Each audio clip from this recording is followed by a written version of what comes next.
Bismillahirrahmanirrahim. Assalamualaikum warahmatullahi ta'ala wabarakatuh. Alhamdulillah, wassalatu wassalamu ala rasulillah Sayyidina Muhammad bin Abdullah wa ala alihi wa sahbihi wa mawala. Allahumma salli ala Sayyidina Muhammadin wa ala alihi wa sahbihi wa barik wa sallim. Amma ba'du. Alhamdulillah, segala nikmat puji syukur kehadirat ilahi Rabbi Allah subhanahu wa ta'ala yang memberikan kita semua nikmat iman Islam, sehat walafiat, kita dapat berkumpul di tempat ini. Semoga kita semua diampuni dosanya oleh Allah subhanahu wa ta'ala. Salawat serta salam tak lupa kita haturkan keharibaan junjungan kita Nabi kita Muhammad sallallahu alaihi wasallam, dan juga kepada para sahabat serta para pengikutnya yang selalu istiqomah hingga fil yaumil qiyamah, yang menjalankan daripada sunnah-sunnahnya. Hadirin yang sama-sama kita muliakan, kita doakan guru-guru kita, Abi Fuad, pimpinan Darul Mahabbah bin Muhammad Fauzi bin Yahya, Abi Muhammad Rizik bin Hashim Al-Attas, wa Syekh Alfi. Kita doain guru-guru kita, semoga Allah berikan panjang umur, sehat afiat, amin ya rabbal alamin. Hadirin, melek bentar doang, nggak lama nih, bener. Melek, bangun. Ini nanti nggak dapat di mana-mana, udah di sini doang. Catat kalau perlu, ya. Catat. Kedinginan, panas ngeluh, lo dingin ngeluh, bingung, serba salah majelis, bener. Disiapin AC 2, lo mengkeret. AC 1, ya dus dijadiin kipas, suwe banget. Ya, bener nggak? Lo majelis satu dulu nih, di sini cuma satu doang. Asal majelis bawa ini disobekin dus. Itu dus aqua gelas tuh begini-gini, lagu lu. Nah ada 2 nih sekarang, mau nyalain kan nih? Besok bos limut atau nikmat nggak? Nikmat nggak? Nikmat. Namanya juga taman surga, betul? Taman surga. Ente baru di sini aja, ya Allah, udah kedinginan tuh, hidung lihat tuh, dong lu ngantuk apa gimana? Apa lapar? Bentar ya, bentar dikit doang. Ini Al-Fakir mau nyampein satu hadis dari Sayyidina Anas bin Malik radhiyallahu taala anhu. Tentunya tadi disampaikan oleh guru kita Habib Rizik Al-Attas, bagaimana kecintaan para sahabat Nabi Muhammad sallallahu alaihi wasallam, ya, menunjukkan rasa cintanya kepada Rasulullah sallallahu alaihi wasallam yang mengorbankan semuanya, luar biasa. Tetapi di sini Al-Fakir ingin menyampaikan satu hadis. Kalau bisa antum catat buat bekal. Ini dari Sayyidina Anas bin Malik radhiyallahu taala anhu. Ini resep kalau umur kita mau dapat umur yang berkah. Umur berkah, panjang umur berkah. Beda panjang umur tapi nggak berkah. Kenapa? Orang panjang umur berkah hatta 70 tahun, 80 tahun dia masih bisa ibadah.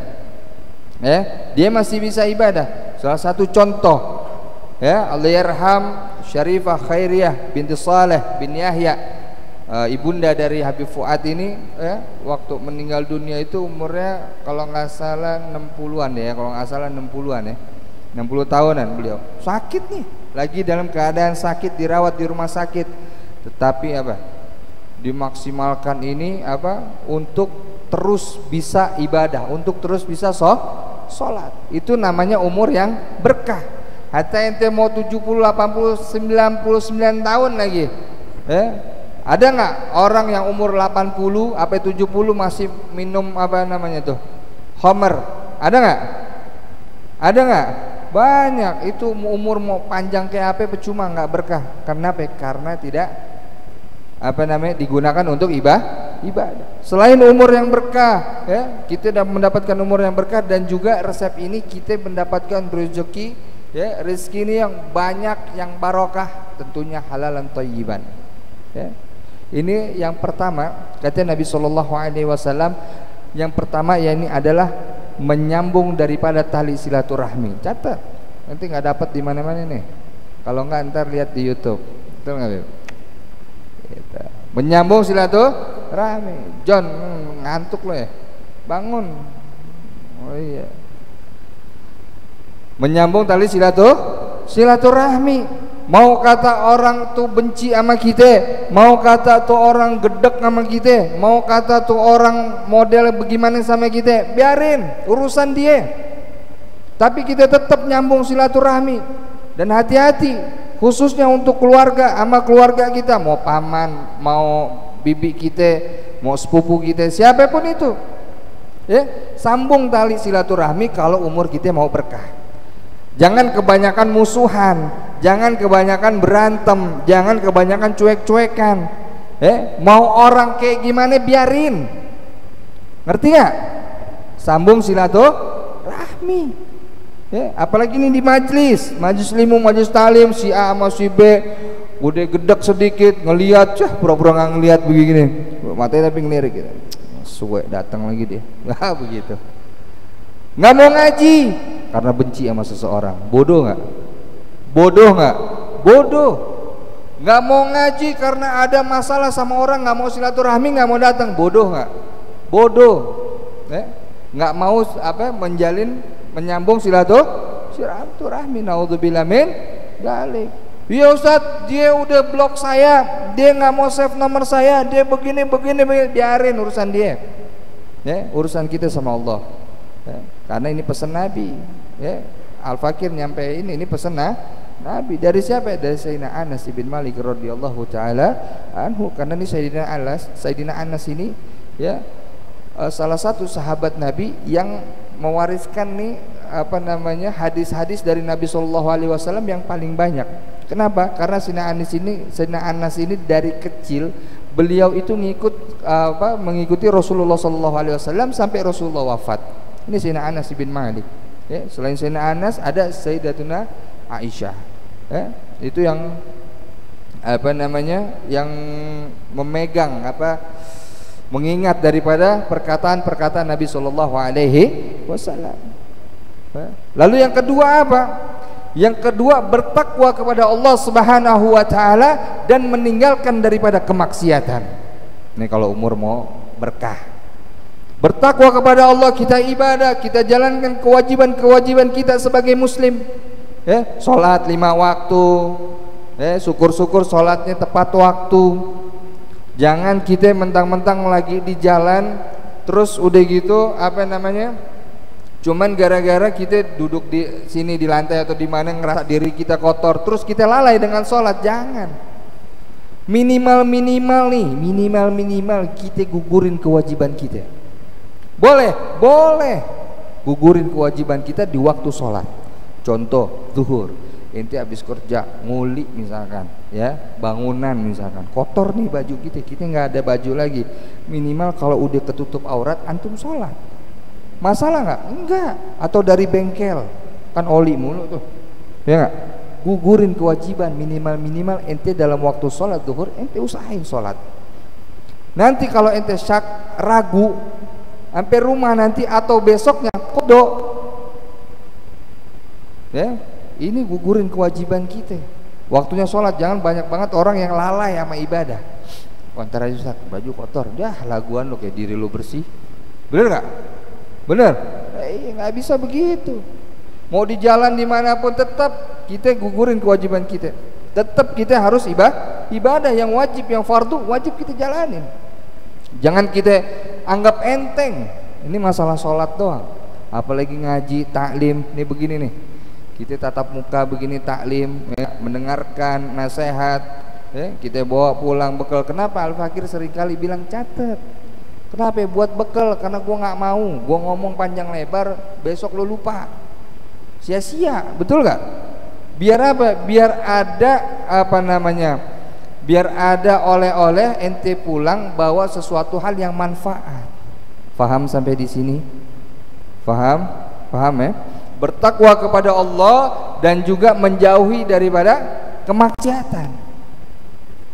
Biar umur kita berkah.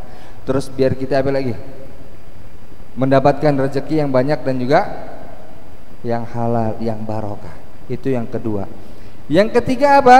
Jangan pernah berputus asa untuk berbuat kebaikan. Yang paling utama yakni jangan putus asa kita untuk mengerjakan atau mengamalkan amalan-amalan yang saleh. Jadi jangan putus asa. Kalau antum mau belajar, contoh mau belajar bahasa Arab, jangan putus asa. Terus belajar dan jangan malu. Baca Quran nggak bisa, jangan putus asa, terus belajar. Kita mau baca ratib, Ustaz saya pengen banget bisa baca ratib, belajar terus. Dan biasakan baca kitab ini, mau ratib, mau maulid, apapun itu, usahakan setiap kali majelis antum beli kitabnya murah. Ya, kitab ratib murah, kitab maulid murah. Berapa Bib? 10.000 ya? Apa 7.000 tuh? 7.000 ya? Nggak nyampe 50.000 ente beli. Setiap majelis ente bawa. Baca, usahakan, jangan menghafal, karena menghafal itu kadang makrosnya juga salah. Kadang kita banyak orang di majelis taklim bisa karena dia sering dengar. Karena kan ada istilah bisa karena terbiasa, bukan bisa karena membaca. Tapi kalau kita terbiasa membaca, mau bacanya cepat kayak apapun, makhrajnya pasti betul. Benar nggak? Itu. Jadi jangan putus asa untuk belajar, khususnya apa? Belajar syariat, belajar apa yang dikatakan, apa yang diajarkan oleh baginda Nabi Muhammad SAW. Berbuat kebaikan, jangan putus asa. Sedekah, jangan putus asa, agar kita mendapatkan umur yang berkah. Udah berapa tuh? 3, takut tanya loh, awas lupa. Udah 3. Yang pertama apa tadi? Menyambung tali silaturahmi. Yang kedua, rokok. Terus apa lagi yang ketiga? Jangan putus asa ya dalam berbuat kebaikan. Dan yang keempat ini adalah jangan pernah kita mengeluh kepada manusia kecuali kepada Allah Subhanahu wa taala. Ya, intinya apa? Artinya kita hanya boleh mengeluh kepada Allah Subhanahu wa taala, bukan kepada manusia. Kenapa? Karena kalau kepada manusia ente mau ngeluh, ente curhat, contoh ente lagi kusut, curhat sama seseorang. Gue begini nih, wah cewek gue ninggalin gue nih, wah ada begini. Syukur ente dapat orang yang baik. Banyakin istighfar, sedekah, ibadah, insya Allah dia balik sama ente, dia minta kawin sama ente. Tuh, kalau yang benar, udah lu abis ini jangan pacaran, lu jangan ketemuan, biarin. Kalau dia mau sama lu, pasti dia mau dinikahin sama lu. Itu kalau yang teman yang baik, sahabat yang baik. Makanya kata Nabi apa? La tusahib ila mu'min. Ya, jangan bersahabat kecuali dengan orang mukmin. Beda sahabat nih. Sahabat sama teman biasa kan beda. Kalau sahabat tuh orang yang dekat banget sama kita. Jangan bersahabat kecuali dengan orang mukmin. Teman dekat. Kalau kita salah orang, curhat, aneh begini, wah curhat segala macam. Kalau dia nggak benar, ente diarahin kemana? Nih ada 50.000, lo beli itu cap orang tua, beli 2 botol, sebotol sama gua, ayo. Lah kok begitu? Udah biar kita lupain semua masalah. Nenggak botol, glek mabok, udah mabok singit. Udah singit bingung mau kemana, betul nggak? Udah gitu sore jam 8 malamnya baru makan Indomie. Habis makan Indomie jam 12 mabok mual muntah, yang keluar mie semua. Udah gitu keluar dari hidung lagi. Naudzubillah min dzalik. Nah itu. Kalau ketemu temen yang nggak baik pasti bakal lu disuruh mabok. Atau enggak, udah beri dulu, beri, bener nggak? Itu kalau kita ketemu orang yang nggak baik. Kalau kita ngeluh nih sama manusia, dan kalau kita ngeluh sama manusia, belum tentu manusia itu ngasih apa? Ngasih jalan yang baik. Kalau kita ini mau curhat, mau sharing, kemana? Temuin ulama, temuin orang-orang yang soleh, temuin orang yang bener-bener antum percaya, yang betul-betul ketika antum cerita dia nggak bakal cerita kemana-mana. Tuh, itu ke orang yang tepat. Tapi kalau ente baru kenal dan lain sebagainya, ente curhat, ente ngomong semua keluh kesah ente, nanti suatu saat nih kalau dia nggak senang sama ente, bisa jadi semua aib ente bakal keluar. Benar nggak? 2 kali ceritain semua. Bagas kalau makan sehari 7 kali, orang nggak ada yang tahu, sampai piring-piringnya ditelan sama dia. Ya nggak ada yang tahu, cuman nih orang doang. Betul, paham sampai di sini. Jadi mengeluh hanya kepada Allah. Cukup kita sholat malam, tahajud, minta kepada Allah, munajat kepada Allah. Ingat doa ini ada wasilah. Ente tahu wasilah nggak? Perantara. Kita doa, ya Rob dengan berkah Nabi Muhammad, ya Rob dengan wasilah Nabi Muhammad, sampaikan tunaikan hajat kami. Dengan berkahnya mulianya Nabi Muhammad SAW. Artinya apa? Bahasa kita ini, kita ada orang dalam buat doa. Wasilahnya Nabi. Ente kenal wali siapa yang sering ente ziarahi? Habib Ahmad bin Al-Haddad, Habib Kuncung. Ya Rob dengan berkahnya waliuna, dengan berkahnya wali Allah, dengan berkahnya Habib Ahmad bin Al-Haddad, dan juga dengan keberkahan kemuliaan Nabi Muhammad, maka sampaikan hajatku, tunaikan hajatku ya Rob. Tuh doa yang paling cepat tuh, pakai wasilah, minta sama Allah. Kalau kita nggak ada solawat, bahkan ada yang mengatakan doa tanpa solawat mardud, ketolak. Doa nggak pakai solawat mardud, ketolak. Ada. Sering kita lihat orang nggak pernah ibadah, tapi apa aja dia punya. Orang seringkali ibadah mau nangis-nangis jungkir balik, mau ibadah sholat malam sampai berapa ratus rakaat, tapi Allah belum gobul apa yang dia pengen. Kenapa? Karena Allah sayang sama nih orang yang sering ibadah. Tapi orang yang maksiat Allah kasih semuanya. Kenapa? Karena nanti dia fil yaumil qiyamah nggak dapat apa-apa. Pilih mana lo? Pilih mana? Ayo, pilih dua-duanya, pasti di sini dapat, sono dapat ya. Jangan kelaguan, saya mau biarin di sini nggak dapat apa-apa. Lagu lo. Lah iya betul nggak? Tuh kayak Ferdi dong nyatet tuh. Ya, Fer. Udah berapa itu? 4 ya? 4 mengeluh hanya kepada Allah, dan juga jangan mengeluh kepada manusia. Yang kelima, yakni perbanyak istighfar. Perbanyak istighfar. Istighfar buat siapa? Buat diri kita, buat orang tua kita, buat keluarga kita. Terus singkat aja yang keenam, perbanyak sedekah.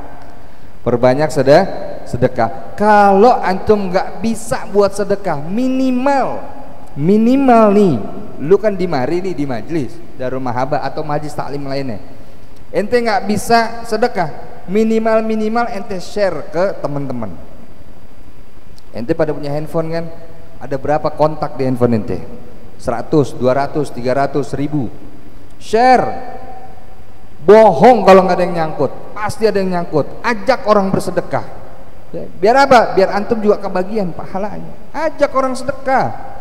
Wah lu sedekah maksa-maksa. Bukan maksa. Nanti ada zamannya dan ada saatnya kita nggak bisa sedekah.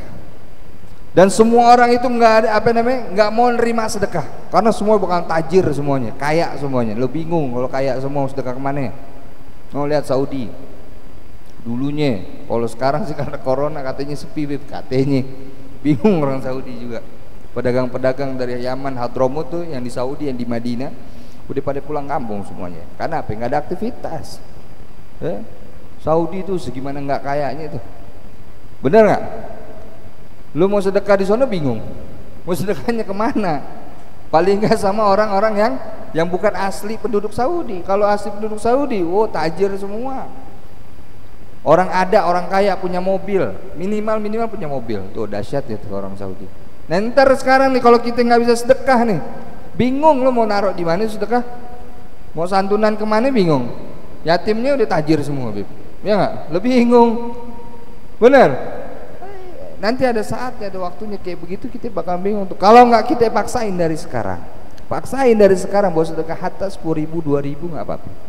Nggak bisa saat terus nggak ada duit sama sekali, ya udah tiap hari nggak ada duit, nggak ada, setiap dapat habis, ya udah minimal lo sebar kebaikan, sebar sedekah nih. Alhamdulillah aula majlis Darul Mahabbah kita dari donatur semua ya, alhamdulillah sampai jadi begini. Ini baru dikirim tadi AC, alhamdulillah baru tadi dikirim. Kemarin kemarin sempat lelang meja sama bangku pribadi, lelang mulai dari 500.000. Ane bilang siapa yang mau sedekah nih dapat barang sekaligus sedekah, ane lelang meja sama kursi mulai dari harga 500.000, yang paling tertinggi yang ane ambil itu. Subhanallah, yang pertama ada orang japri ane langsung, Ustadz jangan dilelang. Kenapa? Udah nanti saya bantuin sama teman-teman. Buat apa? Buat beli AC. Oh ya khair, akhirnya nggak jadi. Nggak lama ada lagi yang WA-nya, Ustadz, udah untuk AC saya yang backup, saya yang bayar semuanya, saya yang beli 1 PK. Siap, Anda bilang. Terus meja bangkunya gimana? Mau anak kirim sekarang? Nggak usah, itu meja bangku buat Ustadz aja deh. Oh, dahsyat nggak? Ngajak doang tuh mancing tuh begitu tuh. Luar biasa. Bisa nggak kira-kira? Ini Majlis Darul Mahabah punya program Jumat Berkah. 20.000. Lu ngerokok berapa ya? Sampurna Mil 25.000. Udang garam berapa ya sebungkus? 12 ya? Berapa Kang rokok mana? Berapa ya? 20.000. Udang garam tuh 20.000 sebungkus. Ini apa lagi? Marlboro. Ada Marlboro baru tuh, Marlboro Kretek 9.000 kalau kata Cang Haji. Bener gak? Masa lu gak bisa? Dibang 20.000 Jumat Berkah, gue sering broadcast. Ini biar asik aja ngomongnya, gue teriak-teriak biar lu gak ngantuk, syukurin. Lapar kan? Tungguin ilmu. Yang terakhir, perbanyak doa minta kepada Allah Subhanahu wa ta'ala. Banyakin doa, banyakin munajat kepada Allah Subhanahu wa ta'ala. Sekarang sebagai penutup, Al-Fakir pengen ngedengar semuanya agar kita mendapatkan umur yang berkah, rezeki yang banyak. Apa yang pertama? Sambung tali silaturahmi, bertakwa kepada Allah, jangan berputus asa, jangan putus asa dalam kebaikan atau amalan-amalan soleh. Terus apa? Mengeluh hanya kepada Allah. Terus apa lagi? Perbanyak istighfar. Yang keenam, perbanyak sedekah. Dan yang terakhir, perbanyak doa kepada Allah Subhanahu wa ta'ala. Sampai sini paham? Paham? Insya Allah.